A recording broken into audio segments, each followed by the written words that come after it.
Welcome everybody. This is going to be just a quick update. I want to thank everybody that's following along both with antediluvian Alabama and with the Mobilla side of the story, what we're calling Finding Mobilla. So I've been busy at work. We've had Nick from the Occult Rejects down here doing some filming.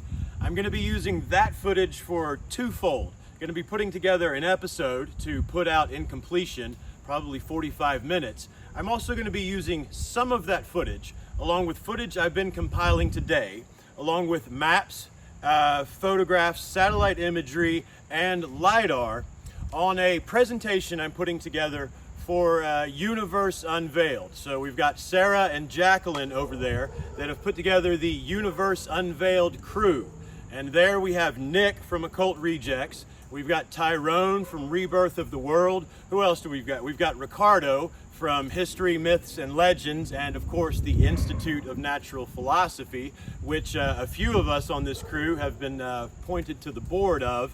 And who am I missing, Logan? We've got Dave from Mike and Dave's Multiverse joining us. So I will be using that 2-hour session to put together much of what you have seen following along with me on X and YouTube and Rumble into a much more cohesive package and presentation, so that we can reveal what happened, not only flesh out what everyone's wondering about, the route DeSoto took, which when you find Mobilla and work backwards is a much different process than has been engaged heretofore with the archaeologists trying to flesh out the route.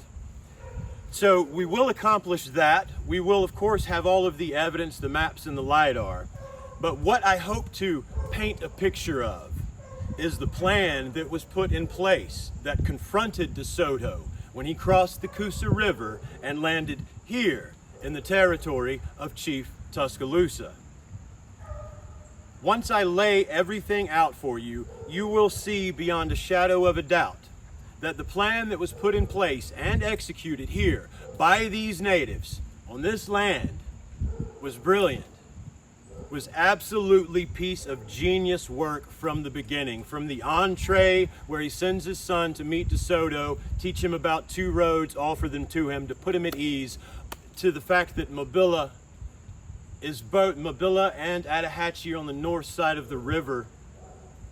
The deception, the genius that was at play that day shows us something that has been missing, severely lacking from the narrative regarding the Native American people.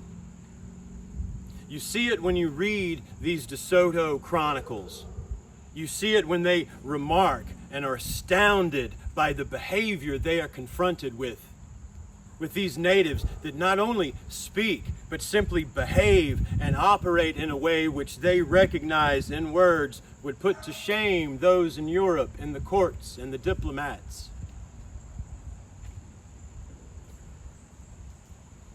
All of that paints a picture that becomes undeniable.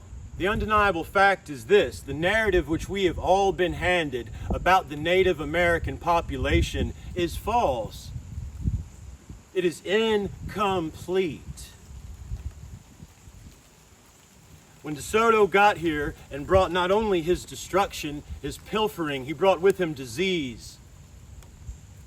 All the numbers that he spoke of when he was coming through here were eradicated 100 years later when we came back through. We have not had a solid foothold on the native mound building population since we first glimpsed them.